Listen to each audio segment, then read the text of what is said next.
प्रेमचंद्र जी ने लिखा है, गरीबों में अगर ईर्ष्या है, बैर है तो स्वार्थ के लिए है या पेट के लिए। ऐसी ईर्ष्या और बैर को मैं क्षम्य समझता हूँ। हमारे मुंह की रोटी कोई छीन ले तो उनके गले में उंगली डालकर निकालना हमारा धर्म हो जाता है। अगर हम छोड़ दें तो देवता हैं।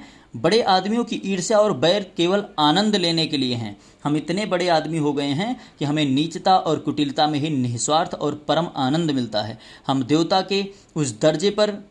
देवतापन के उस दर्जे पर पहुंच गए हैं जब हमें दूसरों के रोने पर हंसी आती है। इसे तुम छोटी साधना मत समझो। जब इतना बड़ा कुटुंब है तो कोई ना कोई तो हमेशा बीमार होगा ही। फिर आगे क्या लिखते हैं वो साथियों, बहुत बड़ी बात आज उन्होंने मैंने पढ़ा इस गोदान में। फिर आगे क्या लिखते हैं, बड़े आदमियों के रोग भी बड़े होते हैं। वह बड़ा आदमी ही क्या, जिसे कोई छोटा रोग हो, मामूली ज्वर भी आ जाए तो हमें सर शाम की दवा दी जाती है। मामूली फुंसी भी निकल आए तो वो जहरवाद बन जाती है। अब छोटे सर्जन और मझोले सर्जन और बड़े सर्जन तार से बुलाए जा रहे हैं। मसीहुल मुल्क को लाने के लिए दिल्ली आदमी भेजा जा रहा है। उसके बाद फिर लिख रहे हैं, फिसगाचार्य को लाने के लिए कलकत्ता, उधर देवालय में दुर्गा पाठ हो रहा है और ज्योतिषाचार्य कुंडली का विचार कर रहे हैं और तंत्र के आचार्य अपने अनुष्ठान में लगे हुए हैं। राजा साहब को यमराज के मुंह से निकालने के लिए दौड़ लगी हुई है। वैद्य और डॉक्टर इस ताक में रहते हैं कि कब सिर में दर्द हो और कब उसके घर में सोने की वर्षा हो। और ये रुपए तुमसे और तुम्हारे भाइयों से वसूल किए जाते हैं भाले की नोक पर।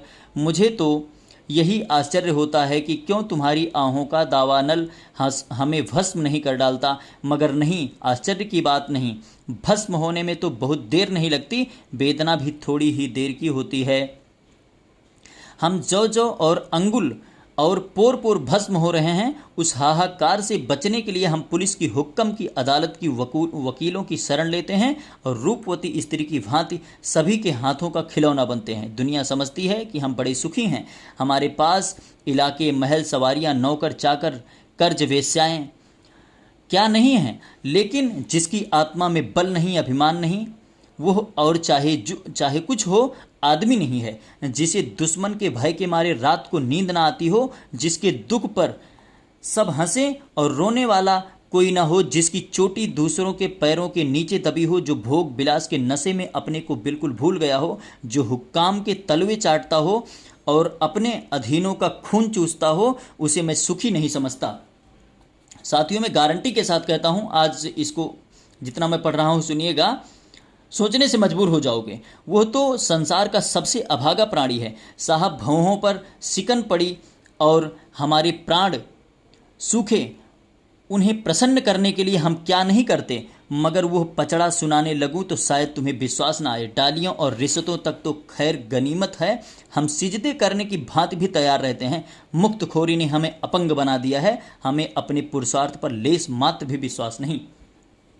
केवल अफसरों के सामने दुम हिला हिलाकर किसी तरह उनके कृपा पात्र बने रहना और उनकी सहायता से अपनी प्रजा पर आतंक जमाना ही हमारा उद्यम है। पिछलग्गुओं की खुशामद ने हमें इतना अभिमानी और तुनक मिजाज बना दिया है कि हमें सील, विनय और सेवा का लोप हो गया है।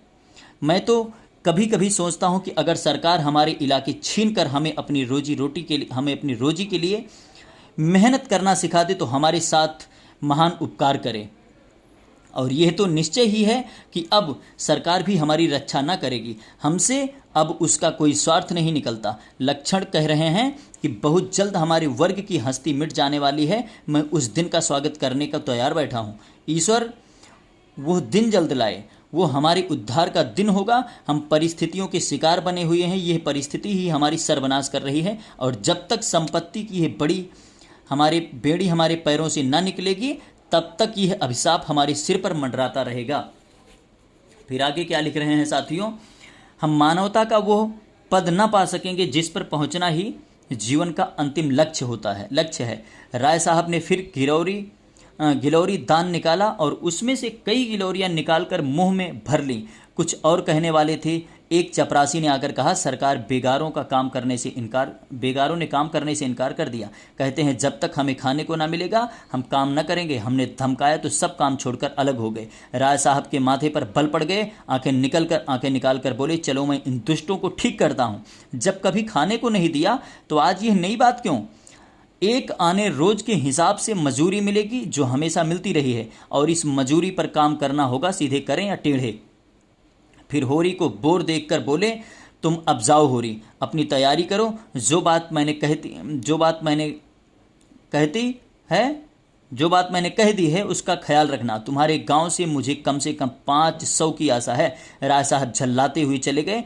होरी ने मन में सोचा, अभी यह कैसी नीति और धर्म की बातें कर रहे थे और एकाएक इतने गर्म हो गए। सूर्य सिर पर आ गया था। उसके तेज से अभिभूति होकर वृक्षों ने अपना पसार समेट लिया था।